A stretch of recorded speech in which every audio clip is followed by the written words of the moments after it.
Hello, my name is Samuel McDaniel, and I decided to go ahead and do my site visit on the program that's called the City of San Antonio Head Start and Child Care Partnership Program. It's definitely a mouthful. But I was able to go ahead and interview this program that focuses on providing resources to children and family who are at risk and provide them resources as far as how to get access to food, resources like WIC programs, also medical insurance, and also educational resources if needed be. And in some cases, they actually go ahead and do housing, but we'll get a little bit further into that. I was able to go ahead and interview Sherry Anthony, who is a family support supervisor who has been working with the company for 5 years. She says that the mission statement, as far as with the City of San Antonio Head Start and Child Care Partnership Program, their mission statement is to ensure every family and every child great Head Start programs.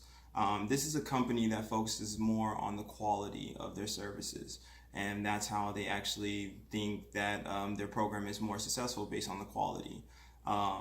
They work 40 hours a week, and most of them do go ahead and get paid salary. So in order for them to go ahead and ensure that every need is possible, the family has to go ahead and fill out surveys to go ahead and ensure if all their resources that they needed as far as when they got into the program, if all that was met. So quality is very important to them.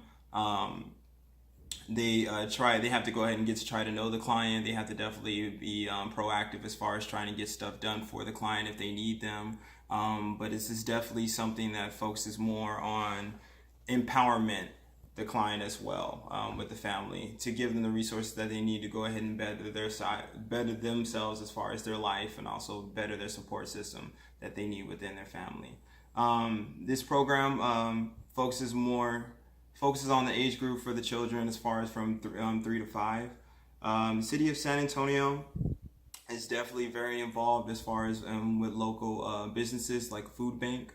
They're also very involved in as far as pro bonos, companies that are small businesses that will be able to go ahead and provide services to members that are doing this program as far as dental work or medical insurance. This definitely gives the opportunity for families that are not able to go ahead and buy health insurance for themselves be able to get the service that they need at an affordable price instead of costing them like an arm and a leg and insure.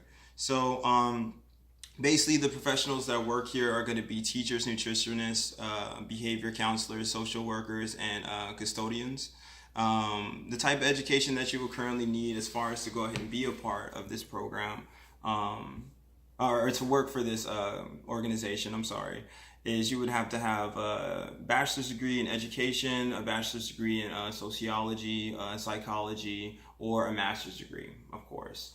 Definitely PhDs are welcome, but they're more or less looking for bachelor's and master's degree. Past work as far as for volunteer, not necessarily. You just need to be able to work well with people, be able to communicate. A lot of jobs that have interaction is more or less tied as far as how you can use your education to work well and conversate with the client that you have in hand. They are a nonprofit group, so they don't necessarily get any funding, but they do get funding from the government as far as that, and they get sponsored by the government on that part. She was able to give me that little information. Um, I'm so sorry. What was I gonna say?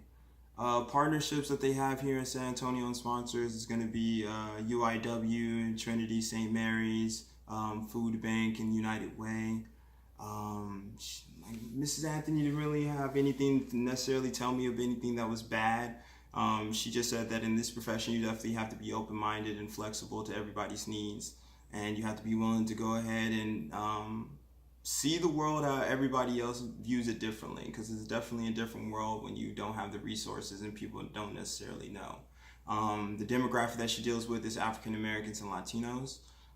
So she's in the areas as far as the Edgewood district. She told me she works with a lot of people that have family that goes to Memorial High School, East Central, stuff like that. How you can go ahead and register yourself for this application if you are interested in learning more will go ahead and be to go to cityofsanantonio.gov on the website.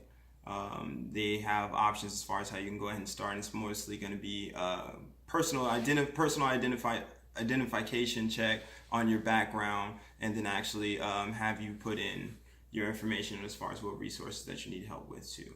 But this is definitely a program that should be promoted more, and I'm definitely surprised that the city of San Antonio definitely does not have it in more locations.